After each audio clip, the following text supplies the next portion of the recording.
kami dari kelompok 7 akan membawakan materi mengenai lingkungan bencana dengan fenomena psikologis.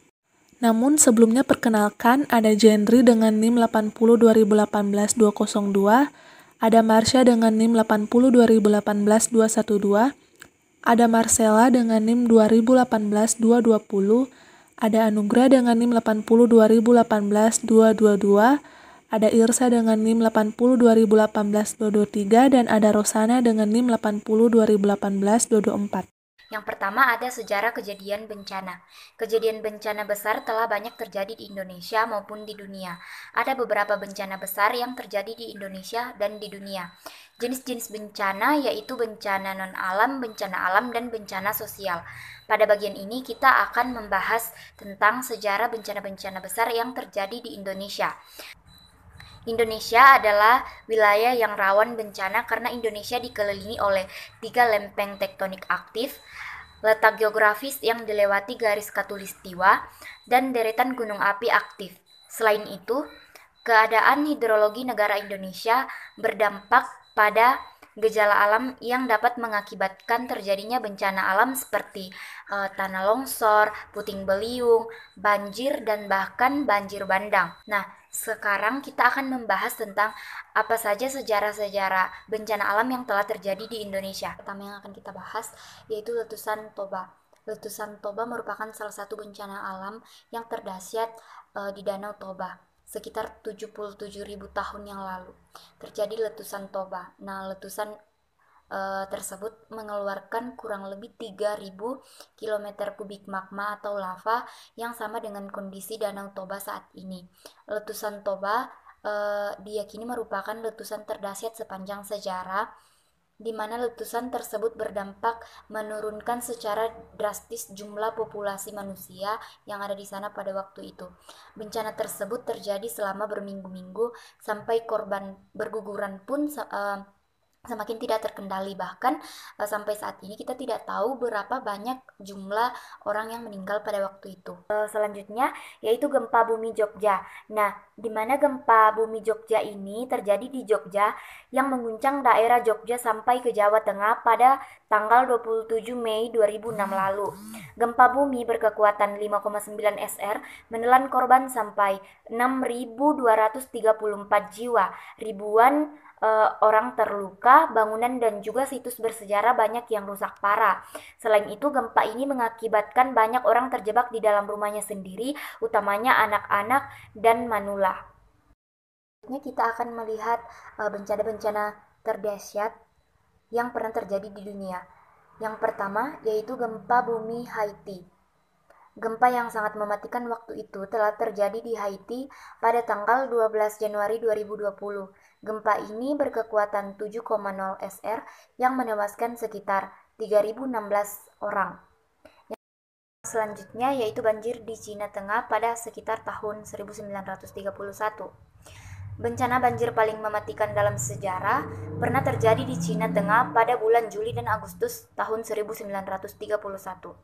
Hujan lebat mengakibatkan air sungai Yangtze naik ketika musim semi. Nah, diperkirakan dari banjir tersebut menelan korban jiwa sebanyak 2 juta, tetapi menurut NOAA korban tewas mencapai sekitar 3,7 juta orang. Selanjutnya kita akan membahas mengenai sejarah penelitian bencana. Nah, penelitian bencana mendapat perhatian selama tahun 1950-an karena kecemasan nasional atas perang dingin yang terjadi pada waktu itu. Nah, pada tahun 1970-an peneliti bahaya alam dalam geografis atau dengan warisan ekologi manusia dan penekanan pada pengurangan kerugian dan penelitian bencana dalam sosiologi dengan perspektif perilaku kolektif dan penekanan pada tanggap bencana dan kesiapan darurat. Sama-sama tertanam dalam disiplin ilmu masing-masing.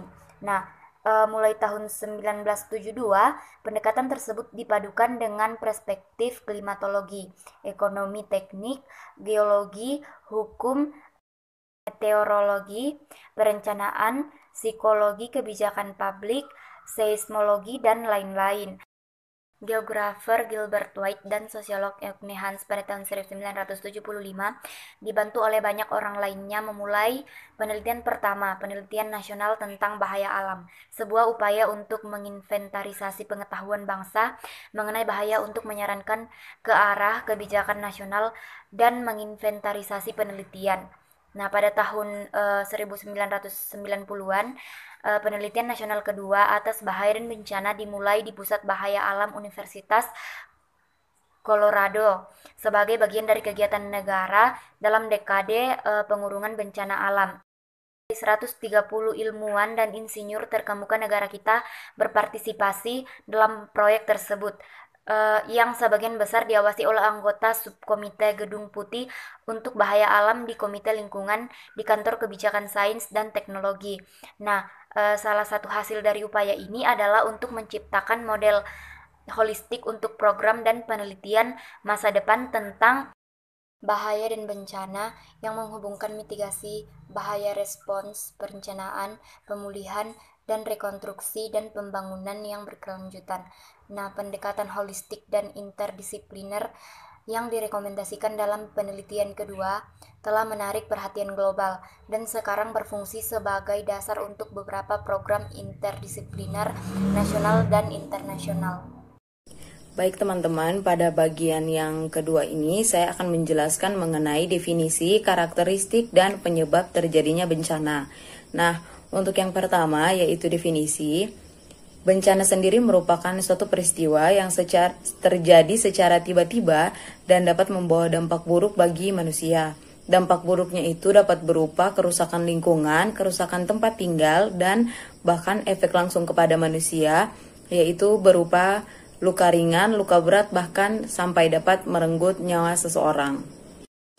Menurut Charles Fritz dalam Bell dan kawan-kawan pada tahun 1996, bencana merupakan suatu peristiwa yang terkonsentrasi dalam ruang dan waktu, di mana masyarakat mengalami peristiwa yang parah dan menimbulkan kerugian bagi sebagian besar orang berupa kecacatan fisik atau kematian.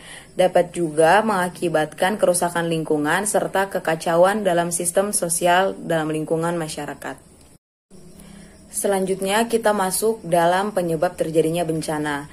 Nah, untuk penyebabnya sendiri terbagi atas 3, yaitu faktor alam, faktor non-alam, dan faktor sosial. Yang pertama yaitu penyebab secara alami. Nah, untuk penyebab secara alami ini contohnya yang pertama gelombang yang tinggi karena cuaca yang buruk. Lalu ada pergeseran lempeng bumi yang dapat mengakibatkan gempa sampai tsunami. Kemudian ada juga curah hujan yang tinggi yang dapat mengakibatkan terjadinya banjir. Penyebab selanjutnya yaitu penyebab non-alam, yaitu seperti contohnya kegagalan teknologi yang berupa kesalahan penentuan titik pengeboran yang mengakibatkan meluapnya dan menyemburnya lumpur yang terletak yang sudah terjadi di salah satu wilayah di Indonesia, yaitu di Sidoarjo atau yang biasanya kita kenal dengan lumpur lapindo. Lalu penyebab yang terakhir yaitu berupa faktor sosial yang biasanya ada karena konflik antar masyarakat. Nah, contohnya itu adalah konflik masyarakat di Maluku pada tahun 1999 dan konflik di Papua pada tahun 2019. Secara umum, bencana dapat terjadi secara alamiah maupun akibat adanya bantuan campur tangan dari manusia. Nah, contoh untuk bencana yang terjadi secara alamiah ini mungkin seperti gunung meletus, adanya angin puting beliung, gempa bumi maupun tsunami. Lalu untuk bencana yang terjadi akibat campur tangan manusia sendiri, contohnya seperti banjir yang terjadi karena pembuangan sampah yang sembarangan lalu menyumbat aliran air di sungai dan mengakibatkan air sungai yang meluap. Lalu juga ada kebocoran limbah pabrik yang mengkontaminasi air di sungai yang mungkin menjadi sumber air yang bersih bagi masyarakat setempat. Kita masuk pada karakteristik bencana. Bencana memiliki beberapa karakteristik, yaitu yang pertama bencana datang secara tiba-tiba. Lalu yang kedua, bencana tidak dapat diprediksi.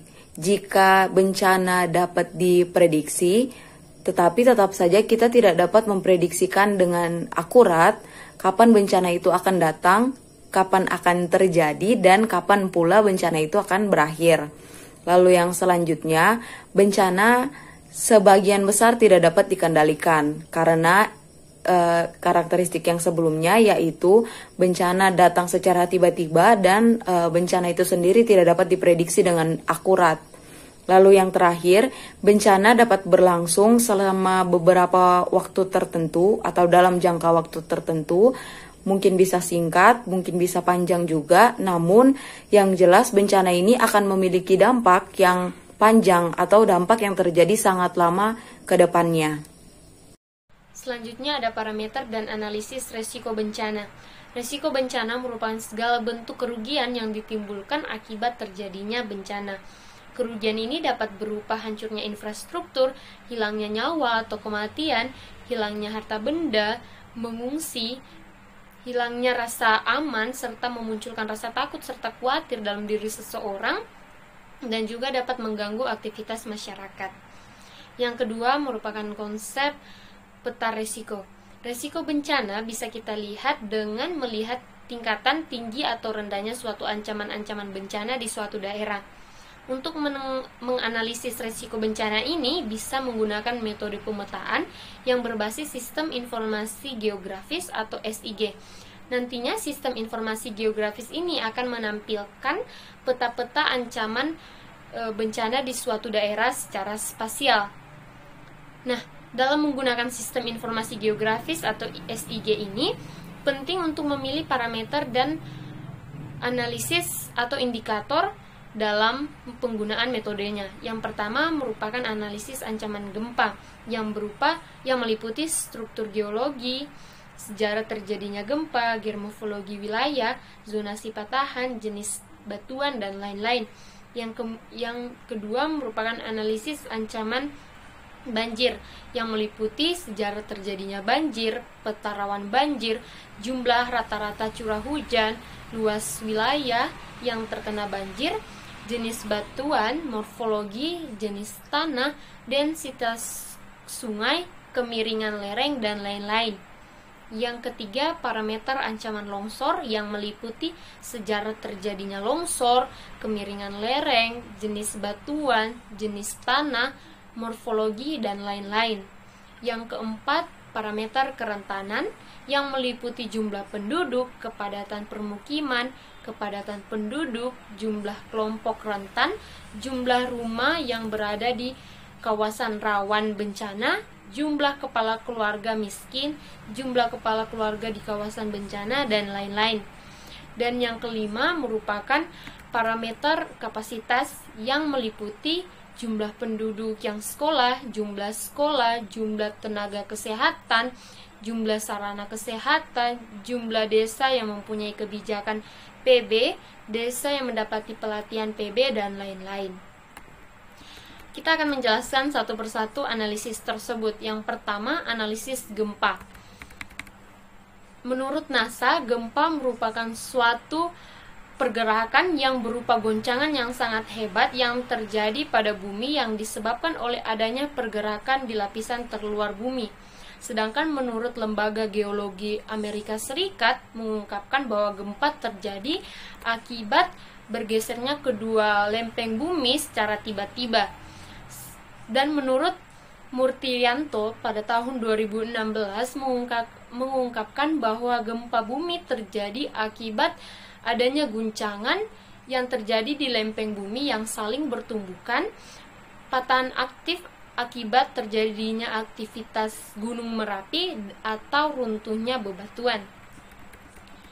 Gempa bumi tektonik dapat terjadi akibat adanya lempeng yang saling bertabrakan, sedangkan gempa bumi vulkanik terjadi akibat bergeraknya magma dalam gunung berapi. Gempa bumi merupakan bencana alam yang dapat terjadi secara tiba-tiba dan kebanyakan titik pusat gempa itu sulit untuk diprediksi. Yang kedua merupakan analisis ancaman banjir. Banjir merupakan tingginya permukaan air, yaitu di atas rata-rata normal atau ambang normal pada suatu sungai yang mengalir hingga melewati tebing sungai dan luapan air tersebut menggenang pada suatu daerah. Itu yang disebut banjir. Banjir merupakan masalah dan menjadi bencana apabila banjir tersebut mengakibatkan aktivitas manusia terganggu dan bahkan sampai menyebabkan korban jiwa dan kerugian. Yang ketiga merupakan parameter ancaman longsor. Longsor merupakan bencana bumi yang terjadi akibat pergerakan yang terjadi secara ilmiah pada suatu bentang alam. Bentang alam merupakan bentukan alam pada permukaan bumi, misalnya dataran, gunung, cekungan bukit, pegunungan, bukit, dan perbukitan. Tanah longsor merupakan bencana alam yang sering terjadi pada daerah tropis, dan kerusakannya yang ditimbulkan akibat longsor ini tidak hanya kerusakan secara langsung, misalnya lahan pertanian, rusaknya fasilitas umum, adanya korban jiwa, namun juga kerusakan yang terjadi secara tidak langsung, misalnya aktivitas manusia seperti aktivitas ekonomi. Faktor-faktor penyebab longsor biasanya adalah curah hujan, penggunaan lahan, kelerengan, dan geologi. Selanjutnya ada parameter kerentanan. Kerentanan merupakan kondisi di mana suatu komunitas masyarakat yang mengarah atau menyebabkan ketidakmampuan masyarakat dalam menghadapi sebuah bencana. Hubungan antara bencana dan kerentanan dapat menyebabkan kondisi resiko apabila resiko tersebut tidak dikelola dengan baik. Nah, parameter kerentanan ini meliputi parameter fisik, parameter ekonomi, parameter lingkungan, dan parameter sosial. Selanjutnya ada kerentanan sosial. Kerentanan sosial meliputi kelompok rentan dan kepadatan penduduk. Kelompok rentan ini juga terdiri dari rasio kelompok yang berumur rentan, rasio jenis kelamin, rasio penduduk cacat, dan rasio penduduk miskin. Yang kedua merupakan kerentanan fisik yang meliputi parameter rumah, fasilitas kritis, serta fasilitas umum. Hal tersebut dapat dihitung berdasarkan kelas bahaya di area atau daerah yang terdampak. Selanjutnya ada kerentanan ekonomi. Kerentanan ekonomi meliputi parameter PDRB serta lahan yang produktif. Yang selanjutnya ada kerentanan lingkungan. Kerentanan lingkungan ini meliputi parameter hutan alam lindung, hutan bakau, rawa, dan semak belukar. Yang terakhir ada parameter kapasitas. Kapasitas merupakan kemampuan untuk mengurangi tingkat ancaman dan tingkat kerugian akibat bencana alam. Kapasitas dapat diperoleh berdasarkan tingkat ketahanan suatu daerah. Tingkat ketahanan daerah dapat sama dengan daerah lain apabila suatu kabupaten atau kota yang menjadi lingkup kawasan terendah kajian kapasitas ini. Sehingga nantinya perhitungan tingkat ketahanan daerah dapat dilakukan bersama dengan penyusunan peta ancaman bencana di suatu daerah yang sama. Indikator yang menjadi peta kapasitas adalah indikator HFA atau Hyogo Framework from Action yang terdiri dari aturan dan kelembagaan penanggulangan bencana, peringatan dini dan kajian risiko bencana, pendidikan kebencanaan, pengurangan faktor risiko dasar, dan pembangunan kesiapsiagaan pada seluruh lini. Yang selanjutnya ada peta risiko. Persyaratan yang harus dipenuhi untuk membuat pemetaan risiko ini adalah yang pertama, tingkat kedetailan analisis harus memenuhi aturan. Yang kedua, skala peta minimal untuk provinsi adalah 1:250.000, skala untuk kabupaten dan kota yang berada di Pulau Sumatera, Kalimantan, dan Sulawesi. Sedangkan untuk kabupaten dan kota di Pulau Jawa, Bali, dan Nusa Tenggara yaitu 1:25.000. Selanjutnya, persyaratan selanjutnya ada dapat digunakan untuk menghitung jumlah jiwa yang terkena bencana. Selanjutnya dapat digunakan untuk menghitung kerugian harta benda serta kerusakan lingkungan dalam bentuk rupiah. Selanjutnya terdapat 3 kelas interval, yaitu tingkat risiko tinggi, rendah, dan sedang. Yang terakhir, persyaratan yang terakhir yaitu pemetaan risiko yang dilakukan dengan menggunakan GIS. Selanjutnya ada pemetaan multi risiko bencana. Multi bencana merupakan penggabungan dari semua bencana yang terjadi, baik itu bencana alam maupun bencana yang disebabkan oleh manusia, yang mengakibatkan kerugian serta kerusakan pada infrastruktur dan lingkungan yang merugikan dari segi sosial. Nah, karena di Indonesia banyak sekali terjadi bencana, maka konsep multi bencana ini sangat penting agar mempermudah dalam identifikasi pada berbagai macam tipe bencana yang ada. Setelah tingkat resiko setiap bencana diperoleh dan setiap wilayah telah teridentifikasi, maka selanjutnya dilakukan agregasi dan penjumlahan tingkat resiko dari berbagai bencana di setiap wilayah. Konsep multi bencana ini dapat dituangkan dalam bentuk peta yang biasa disebut multi-hazard mapping. Peta ini dapat digunakan untuk melihat lokasi yang rawan bencana atau kritis, di mana salah satu bencana atau lebih mendominasi peristiwa bencana di daerah tersebut. Menurut Novitasari, Nugraha, dan Suprayogi pada tahun 2015 bahwa peta multi ini merupakan peta yang dapat memberikan gambaran secara utuh terkait potensi dan riwayat bencana pada suatu daerah. Termaksud peta risiko multi ancaman. Peta risiko multi ancaman ini dihasilkan dari penjumlahan indeks-indeks risiko tiap ancaman yang berdasarkan dari faktor-faktor pembobotan setiap ancaman. Oke, selanjutnya mengenai mitigasi bencana dan kesiapsiagaan masyarakat. Kondisi geografis dan geologi di Indonesia berada di wilayah yang sangat rawan terjadi bencana alam.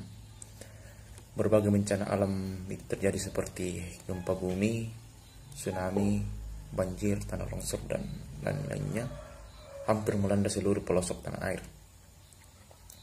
Rangkaian bencana alam ini pun menimbulkan banyak korban jiwa, kerugian harta benda, dan kerusakan lingkungan. Risiko bencana alam pun bervariasi dari satu daerah ke daerah lain, tergantung pada tingkat kerentanan lingkungan, alam, dan sosial ekonomi masyarakat itu sendiri.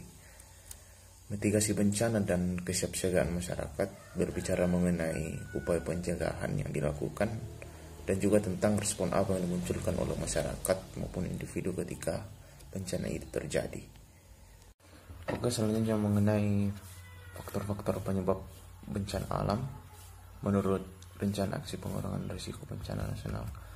Yang pertama dari United Nations International Disaster Reduction Strategy, yaitu bahaya alam atau natural hazard dan buatan manusia, di mana keduanya ini dapat dibedakan menjadi bahaya geologi, bahaya hidrologi dan meteorologi, bahaya biologis, bahaya teknis, dan degradasi lingkungan. Terus yang kedua, tingkat kerentanan, di mana tingkat kerentanan yang tinggi terjadi pada elemen masyarakat, infrastruktur, dan kota wilayah akan berisiko terjadinya bencana.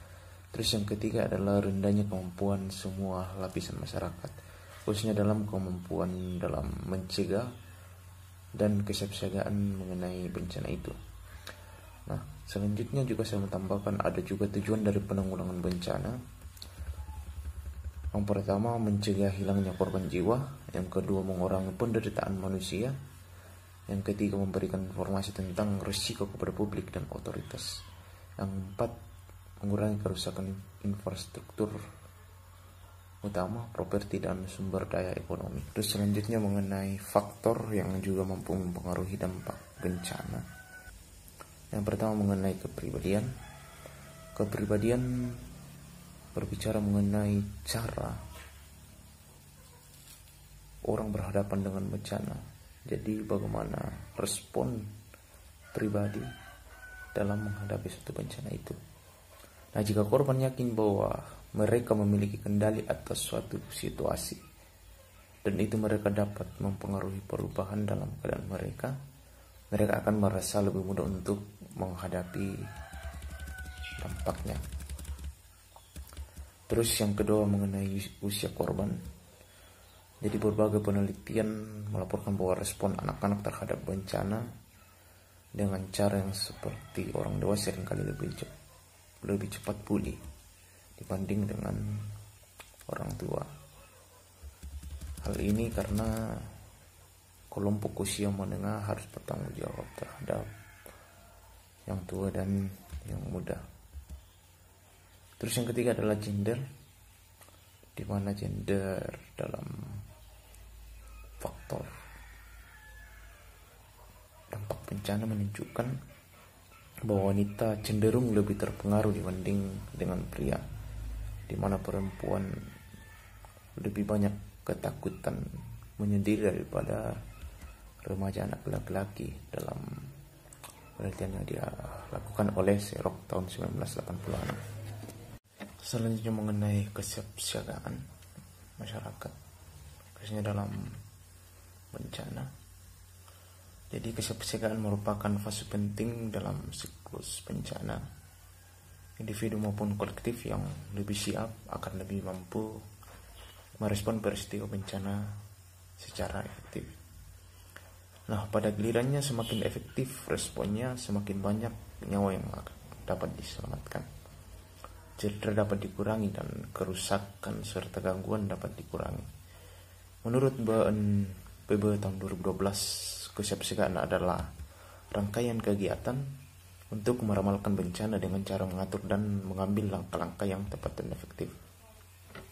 Adapun kesiapsiagaan menghadapi bencana setelah ditemukannya bencana itu, yang pertama memulai posko kesiapsiagaan bencana dengan semua elemen pendukung.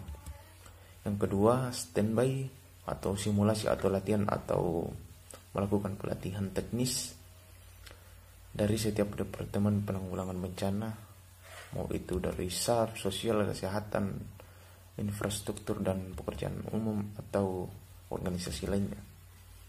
Terus yang ketiga, daftar sumber dukungan darurat. Terus yang keempat, mendukung persiapan dan pekerjaan mobilisasi sumber daya dan logistik. Selanjutnya menyiapkan sistem informasi dan komunikasi yang cepat dan lengkap untuk mendukung misi bencana itu. Selanjutnya persiapan dan pemasangan instrumen sistem peringatan dini. Terus selanjutnya penyusunan rencana kontingensi dan memobilisasi sumber daya, khususnya personel dan sarana-prasarana atau peralatan yang akan digunakan ketika bencana itu terjadi. Jadi persiapan adalah bagian dari proses penanggulangan bencana. Tindakan kesiapsiagaan bencana meliputi persiapan rencana penanggulangan bencana, pemeliharaan sumber daya, dan pelatihan personel. Bersiap pada dasarnya mengacu pada segala pekerjaan dan kegiatan yang dilakukan sebelum terjadinya bencana alam, di mana untuk menanggapi situasi selama dan setelah bencana secara cepat dan efektif. Yang selanjutnya yaitu dampak perilaku dan psikologis dari bencana. Nah, perilaku dan dampak psikologis yang terjadi selama dan setelah bencana tidak hanya bergantung pada sifat kejadian itu saja, tetapi juga pada sejumlah faktor lainnya. Pada penelitian Tirus pada tahun 1951 menggambarkan perjalanan bencana dalam beberapa fase. Di antaranya yaitu yang pertama, the period of impact atau periode dampak. Tanggapan yang paling jelas untuk segala jenis bencana adalah dengan lari dan bersembunyi, meskipun tampaknya tidak selalu seperti ini orang menanggapi suatu bencana atau orang intervensi seseorang dalam menghadapi suatu bencana. Nah, karena itu menurut periode ini ada beberapa poin cara seseorang menanggapi sebuah bencana. Di antaranya yaitu distorsi persepsi. Nah, pada suatu bencana tak jarang orang mengalami distorsi persepsi. Misalkan ada sebuah reruntuhan yang tiba-tiba jatuh di sekumpulan orang banyak, kemudian diberitahukan untuk lari, cenderung mereka akan berlari untuk menghindari bencana tersebut. mereka tidak peduli dengan lingkungannya, mereka tidak peduli bahwa ada sesuatu yang lebih berbahaya. Yang penting di pikiran mereka itu lari sekuat kencang, sekuat tenaga mereka agar bisa selamat. Nah, ini yang disebut dengan distorsi persepsi. Mereka tidak memperhatikan sekelilingnya lagi saat mereka hendak menyelamatkan diri mereka. Kemudian tingkat aktivitas. Nah, perilaku yang paling umum setelah bencana adalah ketidakaktifan yang dapat dijelaskan oleh stimulus yang berlebihan dan ketidakmampuan untuk membuat keputusan tentang apa yang harus dilakukan. Nah, selain itu ada juga orang yang saat bencana itu malah cenderung hiperaktif. Hiperaktif bagaimana? Mereka cenderung melakukan apapun itu untuk menyelamatkan diri mereka, namun tanpa sadar itu membahayakan orang lain. Seperti saat mereka berlari sekuat tenaga dengan kepanikan mereka, tanpa sadar mereka menginjak kaki orang lain. Yang kemudian rasionalitas. Ada beberapa penelitian yang melakukan bahwa saat bencana ternyata masih ada beberapa orang yang mampu menghadapinya dengan tenang atau dengan rasional. Seperti saat mereka sedang memasak, kemudian ada bencana, mereka masih menyempatkan diri untuk mematikan kompor mereka terlebih dahulu, karena mereka masih berpikir rasional. Jika tidak mematikan kompor tersebut, maka akan terjadi bencana yang 2 kali lipat mungkin. Yang selanjutnya itu afiliasi. Nah, afiliasi ini terjalin saat bencana itu, dimana saat bencana membuat orang semakin memperdulikan atau saling berkomunikasi dengan orang lain untuk menyelamatkan orang lain yang mereka kasihi. Maksudnya mereka tidak berfokus pada diri mereka sendiri, melainkan mereka akan cenderung bekerja sama untuk menyelamatkan diri. Nah, yang berikutnya yaitu the period of recoil atau periode mundur. Nah, poin pertama yang dibahas ini yaitu rasionalisasi. Nah, maksudnya ada sebuah penelitian yang mengungkapkan bahwa setelah bencana berakhir akan muncul masa yang biasa disebut dengan periode mundur. Nah, yang dimulai dengan keadaan kebingungan dengan para survivor atau orang-orang yang telah bertahan. Banyak pertanyaan-pertanyaan dalam diri orang yang bertahan dari bencana atau yang berhasil selamat. Mereka akan bertanya pada diri mereka sambil melihat keadaan sekeliling mereka. Mereka akan mengatakan apa yang sebenarnya sudah terjadi, mengapa mereka selamat, apakah akan terjadi lagi bencana atau susulan. Nah, pertanyaan-pertanyaan seperti ini tidak membutuhkan jawaban yang masuk akal, tetapi pertanyaan-pertanyaan tersebut diajukan untuk merasionalisasikan apa yang telah terjadi dengan menempatkan peristiwa tersebut ke dalam persepsi mereka. Yang kedua yaitu afiliasi. Afiliasi merupakan selama periode mundur ini, para survivor bergantung satu sama lain untuk mendapatkan dukungan. Nah, keluarga sangat penting dan menjadi pilihan pertama dalam memberikan dukungan. Maka dari itu, orang yang selamat dari bencana akan melakukan yang terbaik dan menghubungi anggota keluarga yang lainnya. Kemudian, mereka juga mungkin akan melihat orang lain untuk saling merawat. Walaupun bukan keluarga mereka lagi, namun jika mereka sudah ditempatkan di tempat yang sama dan dengan kondisi yang sama, pasti mereka tidak akan pandang bulu lagi untuk saling merawat atau saling berkomunikasi satu sama lain. Nah, berdasarkan perilaku korban bencana, ketika terjadi bencana, orang-orang akan saling melengkapi dengan mengembangkan semacam histeria massal.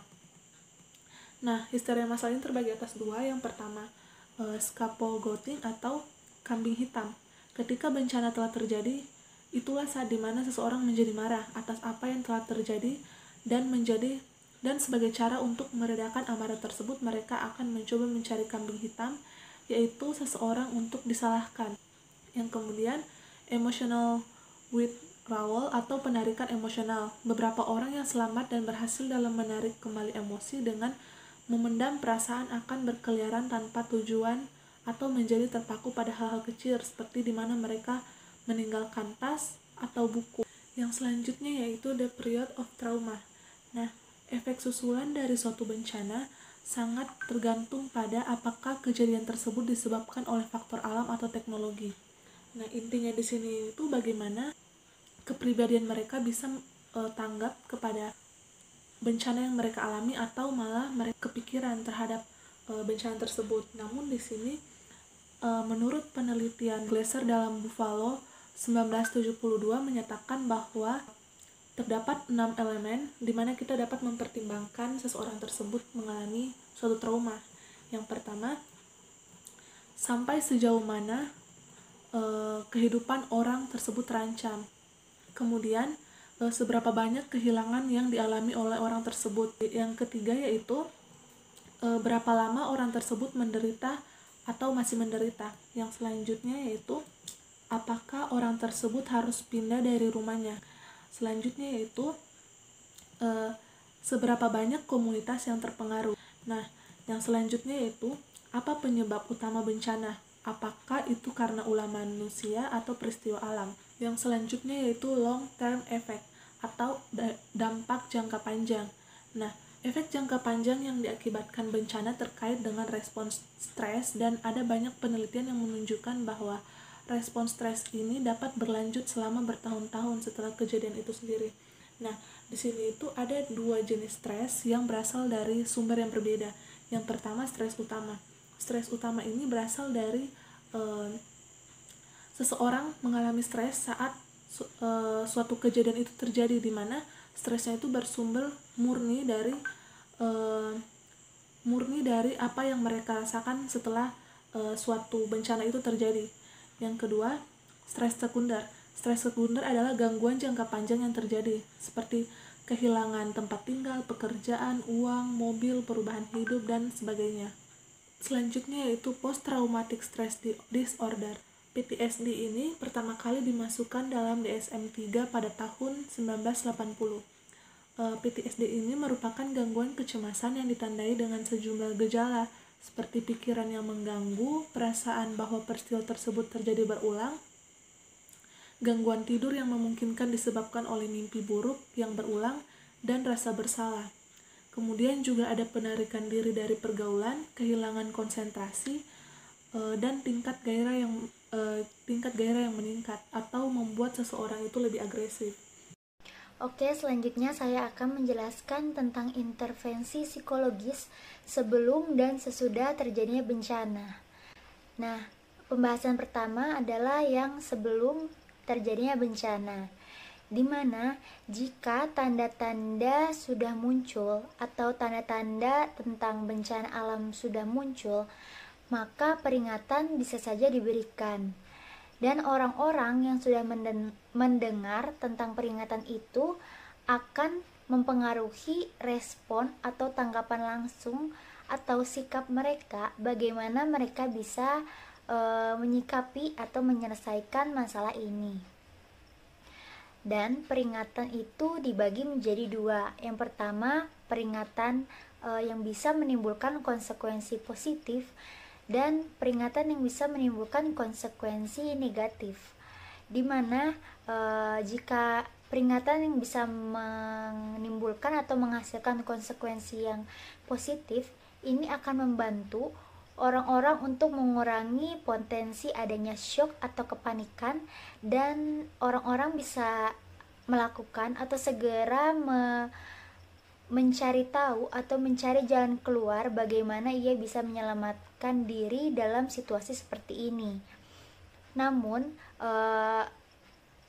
kalau konsekuensi yang positif ini tidak selalu terjadi atau bisa saja menimbulkan konsekuensi yang negatif, di mana orang-orang merasa panik dan bingung ya, dan ia berusaha untuk meninggalkan area bencana alam tersebut, dan dalam suatu waktu yang sama dan suatu waktu yang cepat juga mereka meninggalkan area itu, sehingga menimbulkan suatu kerumunan, di mana kerumunan itu terjadi tidak memungkinkan mereka secara fisik untuk pergi dari area tersebut, namun bisa menimbulkan situasi panik di dalam kerumunan tersebut. Peringatan memang bisa membuat orang-orang bisa mengendalikan dirinya atas bagaimana sih mereka bisa menyikapi atau menyelesaikan situasi seperti ini. Contohnya, jika orang-orang yang tinggal di daerah yang rawan akan bencana alam, mereka akan memikirkan atau mengambil suatu tindakan pencegahan agar mereka bisa selamat dari bencana alam. Contohnya, misalnya tornado yang terjadi di Amerika Serikat. Mereka mencari cara pencegahan dengan cara membangun bangunan di bawah tanah, atau misalnya orang-orang yang tinggal di daerah yang rawan banjir, mereka membangun penghalang di daerah atau sekitar aliran sungai, atau misalnya mereka tinggal di daerah yang rawan gempa, mereka memang mendesain rumah yang bisa menahan getaran gempa bumi. Nah, walaupun dari semua contoh-contoh tadi tidak semuanya efektif, mereka yakin dan percaya jika mereka sudah memikirkan atau sudah mencegah terjadinya bencana-bencana tersebut, mereka bisa terhindar atau bisa selamat dari bencana alam secara tiba-tiba atau bencana alam yang menimpa mereka, daripada mereka tidak memikirkan atau tidak mencari cara pencegahan. Mereka akan kurang percaya diri dan akan merasa selalu kepanikan tinggal di daerah tersebut, seperti itu. Selanjutnya saya akan menjelaskan tentang intervensi sesudah terjadinya bencana alam.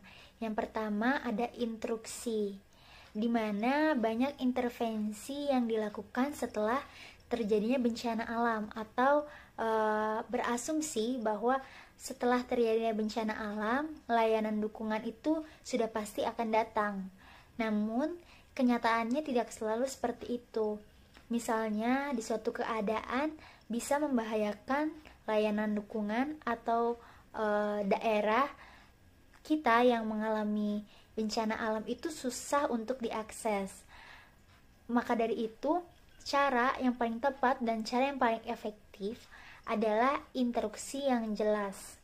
Orang-orang yang bertanggung jawab memberikan instruksi sebaiknya memberikan instruksi yang jelas dan dengan bahasa yang mudah dimengerti, sehingga orang-orang timbul dengan rasa aman atau rasa yang nyaman di keadaan seperti itu, tidak panik.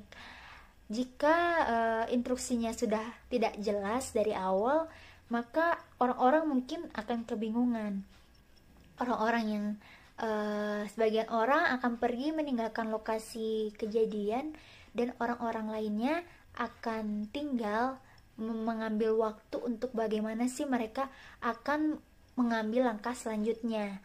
Ujung-ujungnya nanti orang yang pergi meninggalkan lokasi akan balik lagi ke lokasi tersebut dan bisa dilihat bahwa tidak ada pola yang jelas. Maka dari itu, instruksi yang jelas itu akan sangat penting untuk mengurangi rasa panik dan memberikan rasa aman, serta untuk memberikan paduan dan tanggapan di masa yang akan datang. Lalu yang kedua adalah mengeluarkan orang-orang dari titik fokus, di mana upaya untuk mengurangi kepanikan adalah dengan cara mengeluarkan atau menjauhkan orang-orang dari titik lokasi terjadinya bencana alam dan meyakinkan mereka bahwa layanan bantuan sudah datang atau sudah menangani masalah tersebut. Namun Girov pada tahun 1997 mengemukakan bahwa upaya evakuasi wajib itu tidak selalu berhasil di dalam masa krisis ini dan sudah terjadi di 40 tahun terakhir. Nah, ini mungkin mereka itu tidak mau mengalami di mana mereka kehilangan anggota keluarganya, dan mereka yakin bahwa mereka di lokasi itu masih bisa selamat. Ini menggambarkan satu contoh di mana seorang pria yang mendengar bahwa tanah longsor itu terjadi di sekolah anaknya dan mengakibatkan anaknya tertimbun oleh tanah longsor, ia langsung cepat-cepat datang ke lokasi tersebut dan percaya bahwa anaknya akan selamat. Ia bukannya menghindari dari lokasi tersebut dan membiarkan layanan bantuan untuk menangani, ia malah terjun langsung dan menggali si tanah itu dengan tangan kosong. Akhirnya beberapa jam kemudian tanah longsor itu datang lagi dan mengakibatkan ia tewas. Nah, itu menggambarkan situasi di mana orang-orang itu seharusnya dijauhkan dari titik lokasi sesudah terjadinya bencana agar menghindari dari bencana susulan. Nah, yang ketiga adalah dukungan sosial, di mana banyak bukti yang mengatakan bahwa dukungan sosial ini adalah cara yang paling kuat atau cara yang paling efektif untuk bisa membantu menangani seseorang dalam keadaan stres. Nah, bayangkan aja misalnya ketika kita mengalami stres atau trauma yang berat, tidak ada orang-orang di sekeliling kita, misalnya seperti keluarga atau teman dekat. Itu akan membuat kita sulit untuk bisa melepaskan stres kita, melepaskan emosi kita. Namun masalahnya di sini adalah biasanya orang-orang yang memberikan dukungan sosial itu adalah orang-orang yang juga mengalami musibah atau orang-orang yang juga mengalami kerugian. Maka dari itu, dalam keadaan yang seperti ini, tidak bisa atau tidak memungkinkan untuk orang-orang itu tuh saling memberikan dukungan, saling menguatkan seperti itu. Nah, menurut Chisholm, terkadang dukungan sosial itu justru bisa memperburuk keadaan. Ini itu tergantung dilihat dari siapa yang memberikan dukungan sosial tersebut. Misalnya ada orang lain yang memberikan dukungan sosial kepada kita, bisa membuat kita menimbulkan rasa aman, bisa membuatkan kita rasa tenang karena dia memiliki informasi yang banyak terkait masalah tersebut. Justru teman kita sendiri, teman sahabat atau sahabat kita sendiri itu malah memperburuk keadaan jika ia memberikan dukungan sosial tersebut, karena sama aja dia juga mengalami hal tersebut. Jadi kayak sama-sama tidak berdaya seperti itu. Selanjutnya yang keempat adalah strategi yang berfokus pada emosi, di mana kepedihan, kesedihan, rasa bersalah, kecemasan, isolasi diri, kemarahan, dan depresi adalah perhatian utama dari intervensi psikologis, baik itu konseling individu atau konseling kelompok. Dua-duanya sangat penting untuk bisa memulai menangani dampak psikologis setelah bencana. Dan faktanya bahwa konseling kelompok itu jauh lebih efektif daripada konseling individu untuk menangani kasus PTSD seperti yang disarankan oleh Hopful pada tahun 1991, di mana dalam kasus konseling kelompok bisa membantu orang lain yang mengalami hal yang sama untuk mengatasi ketakutan dan kekhawatiran mereka yang mungkin tidak bisa dipahami oleh si terapis. Nah, para korban harus diajari metode relaksasi untuk bisa mengurangi perasaan stres dan kecemasan mereka karena mereka tidak dapat berpikir jernih pada situasi ini. Nah, mereka juga harus dibantu untuk membicarakan dan menghadapi rasa bersalah mereka serta kepedihan mereka, karena hanya dengan membiarkan mereka menemukan jawaban mereka sendiri, barulah para korban akhirnya bisa menerima peristiwa tersebut. Yang terakhir, yang kelima adalah strategi yang berfokus pada masalah, di mana kasus utama yang paling sering terjadi adalah ketika bencana alam, mereka kehilangan rumah mereka, dan memberi bantuan orang-orang tersebut dengan cara berfokus pada masalah yang ada, itu akan lebih efektif dan dapat mengurangi stres dari orang-orang tersebut. Oleh karena itu, pihak yang berwenang harus berusaha membantu para korban dengan membantu mengembalikan rumah mereka atau membangun rumah mereka kembali. Kemudian dari semua itu bisa disimpulkan bahwa yang pertama adalah jika peringatan sudah diberikan bahwa bencana alam akan datang, maka akan berdampak langsung pada tanggapan atau respon mereka, sehingga peringatan sebelumnya diberikan pada korban untuk bisa korban mengendalikan dirinya dan memediasi efek dari peristiwa tersebut. Kemudian yang kedua adalah intervensi setelah bencana yang melibatkan pemberian instruksi, di mana instruksi ini harus jelas dan mudah dipahami sehingga bisa memberikan korban rasa aman. Dan orang-orang harus disingkirkan dari titik fokus situasi atau titik fokus lokasi terjadinya bencana, dan harus diberikan dukungan sosial dan ketenangan bila bagian dari keluarganya telah hilang. Kemudian yang ketiga adalah orang yang selamat dapat diberikan strategi yang berfokus pada emosi mereka atau melibatkan penanganan yang berfokus pada emosi mereka. Hal ini dapat dilakukan melalui konseling individu atau konseling kelompok dan cara mengajar untuk menghadapi keadaan trauma yang meningkat. Dan para korban yang juga dapat diberikan strategi yang berfokus pada masalah yang melibatkan penanganan efek praktis dari bencana tersebut dengan cara mencarikan mereka tempat tinggal. Analisis kasus yang pertama yang kami ambil yaitu bencana yang terjadi di Aceh pada tahun 2004, tepatnya pada tanggal 26 Desember tahun 2004, yaitu tsunami yang diawali dengan terjadinya gempa bumi berkekuatan 9,3. Nah, tsunami ini terjadi di Samudra Hindia dan menewaskan hingga ratusan ribu jiwa. Menurut Persatuan Bangsa-Bangsa atau PBB menetapkan bahwa tsunami Aceh merupakan bencana terparah yang pernah terjadi. Pasca terjadinya tsunami Aceh ini, beberapa aspek penting yang dapat dilakukan, misalnya pembuatan zonasi multi bencana seperti yang sudah dijelaskan pada materi peta konsep risiko sebelumnya. Selain aspek penting tersebut, ada beberapa dampak juga yang dapat dirasakan masyarakat setelah terjadinya tsunami ini. Yang pertama itu dampak psikologis. Menurut data Laxis mengungkapkan bahwa sebanyak 143.000 anak kehilangan kedua orang tuanya. Secara teoritis, ketika seseorang kehilangan anggota keluarganya, terutama kehilangan orang tuanya, akan mengalami gangguan psikologis. Gangguan psikologis ini dapat berupa stres akut, stres berat, dan bahkan post-traumatic stress disorder.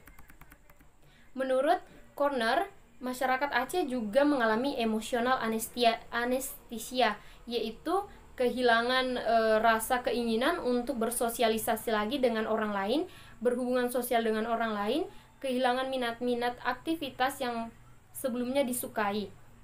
Selain dampak psikologis dan dampak sosial yang ditimbulkan, tsunami Aceh ini juga menimbulkan dampak dari keyakinan dan nilai-nilai kehidupan dari masyarakat. Misalnya,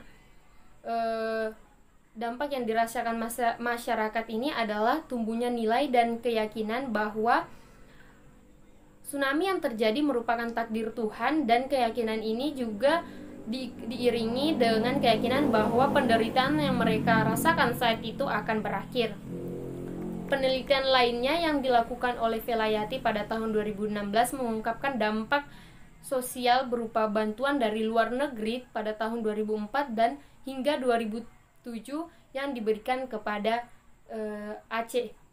Namun bantuan sosial ini di sisi lain tidak tepat sasaran karena terjadinya korupsi dan birokrasi oleh pihak-pihak tertentu. Dalam kasus kedua ini kami membahas mengenai gempa yang berkekuatan 6,8 skala Richter yang terjadi di kota Ambon dan Pulau Seram dan sekitarnya, yaitu di Provinsi Maluku. Nah, gempa ini terjadi pada bulan September 2019, lebih tepatnya pada tanggal 26 September. Dapat dilihat bahwa gempa ini terjadi diakibatkan oleh aktivitas sesar atau patahan lokal yang disebabkan oleh pergeseran lempeng bumi. Walaupun diikuti dengan ribuan gempa susulan, namun gempa ini tidak berpotensi tsunami. Jika dianalisis lebih jauh, dampak yang terjadi akibat adanya gempa ini, yaitu yang pertama kerusakan material, di mana banyak sekali bangunan-bangunan, fasilitas-fasilitas umum seperti jalan raya bahkan rusak, dan rumah-rumah warga pun rusak karena terjadinya gempa ini.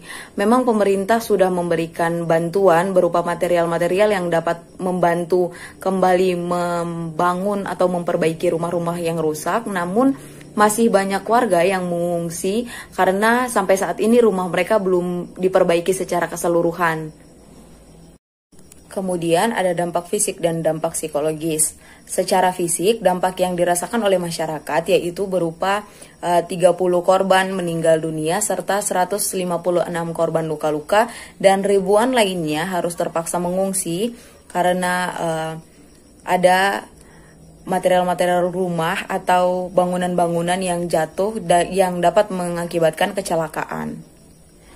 Secara psikologis, korban yang harus mengungsi bukan hanya mengungsi karena rumah mereka rusak atau rumah mereka tidak dapat ditinggali, namun juga karena kekhawatiran mereka akan berita-berita hoax yang mengatakan bahwa akan terjadinya tsunami. Menurut Iswari tahun 2020, korban bencana tidak hanya mengalami masalah darurat seperti pembangunan, makanan, kondisi fisik akibat gempa, namun juga masalah kesehatan mental. Setelah peristiwa bencana, sebagian besar populasi korban bencana tetap memiliki reaksi psikologis yang normal, tapi 15-20% akan mengalami gangguan mental ringan atau sedang yang merujuk kepada kondisi post-traumatic stress disorder. Nah, sementara 3-4% akan mengalami gangguan berat seperti psikosis, depresi berat, dan kecemasan yang tinggi. Hal yang telah diutarakan oleh Iswari pada tahun 2020 tersebut juga sejalan dengan hasil wawancara yang dilakukan oleh Latif pada tahun 2020 kepada beberapa warga di salah satu desa yang lokasinya dekat dengan pusat gempa, di mana menurut warga tersebut hal yang masih dirasakan sampai sekarang berupa kecemasan, ketakutan akan terjadinya gempa ataupun tsunami, kekhawatiran, serta trauma akibat gempa-gempa susulan yang masih terjadi. Kasus gempa lainnya yang dilaporkan oleh BMKG mengguncang salah satu wilayah di Indonesia pada Sabtu 7 November 2020. Dilansir dari laman resminya, gempa pertama terjadi di wilayah Mamuju Tengah, Sulawesi Barat, sebesar 5,1 SR terjadi pada pukul 6:41:48 waktu Indonesia Barat dan tidak berpotensi tsunami. Gempa yang kedua selanjutnya terjadi pada pukul 7:13:31 waktu Indonesia Barat. Nah, kali ini gempa berkekuatan 6,2 SR mengguncang wilayah Kabupaten Mamuju, Provinsi Sulawesi Barat. Dari contoh kasus yang barusan saya sebutkan, yaitu yang pertama ada dampak fisik, yang kedua ada dampak psikologis. Kita membahas yang pertama. Nah, secara fisik, gempa yang terjadi di Sulawesi Barat, tepatnya di Mamuju, menyebabkan berbagai kerusakan, yaitu kerusakan fasilitas kota seperti rumah warga, jalan, dan bangunan-bangunan bersejarah yang ada di Sulawesi Barat. Nah, sehingga bencana ini juga menelan banyak korban, yaitu sebanyak 105 jiwa. Nah, sementara jumlah korban-korban luka akibat gempa bumi di Kabupaten Mamuju sebanyak 3.369 orang. Kemudian sebanyak 89.524 orang terdampak dan terpaksa mengungsi di sejumlah titik-titik pengungsian yang telah disediakan. Nah, di sini korban gempa tidak hanya mengalami masalah darurat seperti kerusakan fisik akibat gempa, namun juga masalah kesehatan mental psikologis seperti masalah ansietis atau kecemasan, stres atau tekanan, dan depresi atau kemurungan. Dan yang paling utama yaitu trauma. Nah, gempa bumi secara konsisten terbukti berhubungan dengan masalah kesehatan mental seperti depresi dan gangguan stres pasca trauma. Sebuah survei menunjukkan bahwa setelah peristiwa bencana sekitar 15-20% populasi akan mengalami gangguan mental ringan atau sedang yang merujuk pada kondisi post-traumatis stress disorder. Sementara 34% akan mengalami gangguan berat seperti psikosis, depresi berat, dan kecemasan yang tinggi. Surendret al 2015. Bencana memiliki pengaruh terbesar kepada kelompok yang rentan, terutama pada kelompok usia anak-anak. Nakamura 2005. Hal ini disebabkan karena anak-anak secara langsung mengalami, merasakan, dan menyaksikan dampak yang ditimbulkan akibat usia yang masih belum matang secara pertumbuhan psikologis.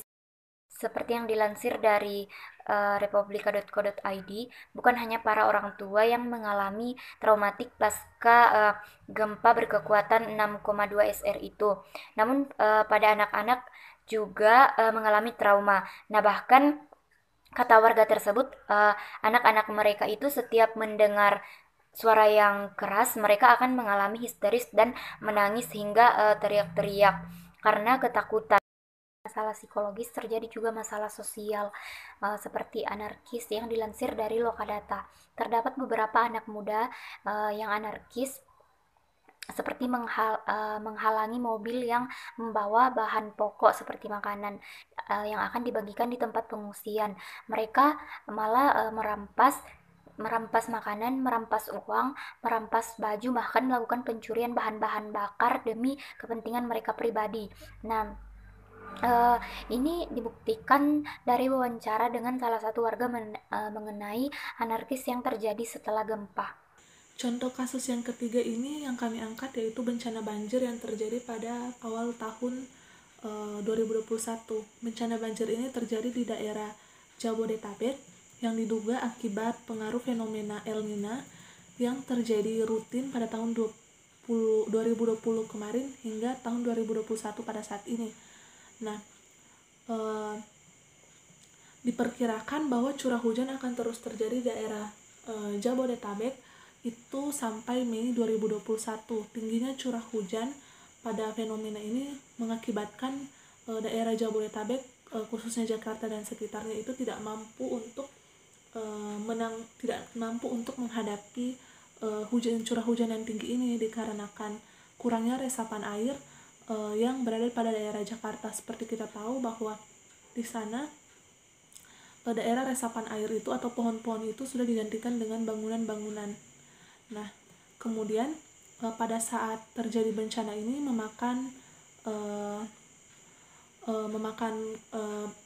berdampak pada warga sekitar 9.331 keluarga atau 28.329 jiwa dan 175 keluarga atau 4.184 jiwa mengungsi. Nah, di sana juga terdapat Ketua Satuan Penanganan COVID. Dia menyatakan bahwa bencana banjir tahun ini itu berbeda dari bencana tahun-tahun sebelumnya, di mana masyarakatnya itu harus menghadapi dua bencana sekaligus. Yang pertama itu banjir disertai dengan was-was terhadap COVID-19. Tentunya hal ini merasakan karena kemarin-kemarin itu mungkin mereka sudah terbiasa dengan bencana banjir, namun karena adanya COVID-19 ini sebagai bencana baru menambah keresahan mereka. Nah, kemudian dinyatakan juga pada kasus kami saat ini itu banyak orang-orang khususnya orang yang bekerja atau pelajar itu mereka menjadi terhambat, sarana prasarana mereka gunakan untuk belajar itu menjadi terganggu. Orang bekerja juga menjadi tidak bekerja dengan maksimal, bahkan ada yang berhenti bekerja selama banjir itu terjadi. Nah, hal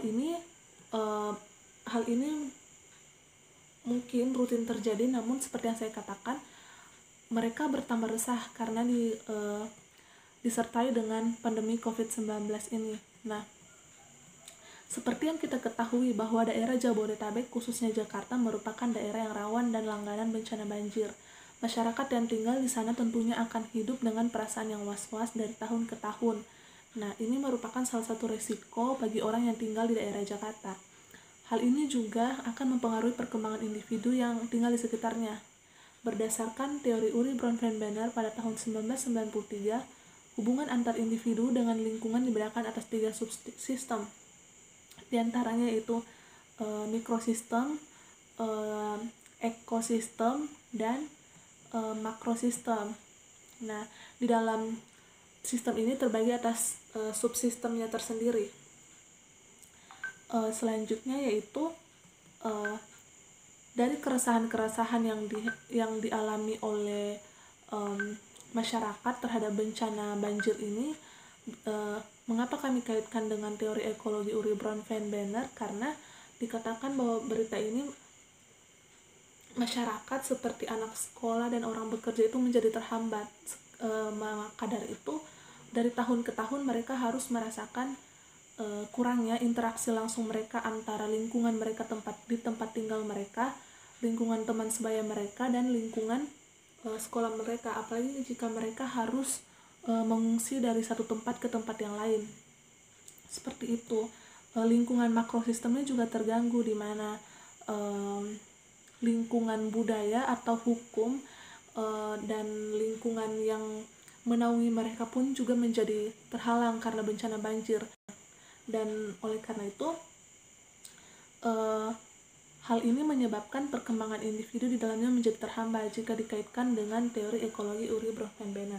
Hal yang bisa kami simpulkan dari presentasi kami ini yaitu disaster atau bencana merupakan kekuatan alam yang mana kontrol tersebut bukan di bawah kontrol manusia dan menyebabkan bencana yang dapat menimbulkan kehancuran bahkan kematian. Hal ini menurut Bell tahun 1996. Walaupun manusia tidak dapat mengontrol kapan datangnya sebuah bencana, namun bencana juga bisa saja berasal dari perilaku manusia seperti tidak merawat lingkungan dengan semestinya, yang tanpa sadar dampak dari perilaku yang menyimpang itu juga akan mampu mempengaruhi fisik maupun psikis saat dampak bencana itu datang. Nah, disaster atau bencana juga berasal dari alam itu sendiri, di mana manusia tidak tahu penyebabnya dan kapan datangnya. Oleh karena itu, sebagai manusia, kita harus belajar lebih untuk merawat alam dan dengan baik agar alam juga memberikan yang terbaik buat kita.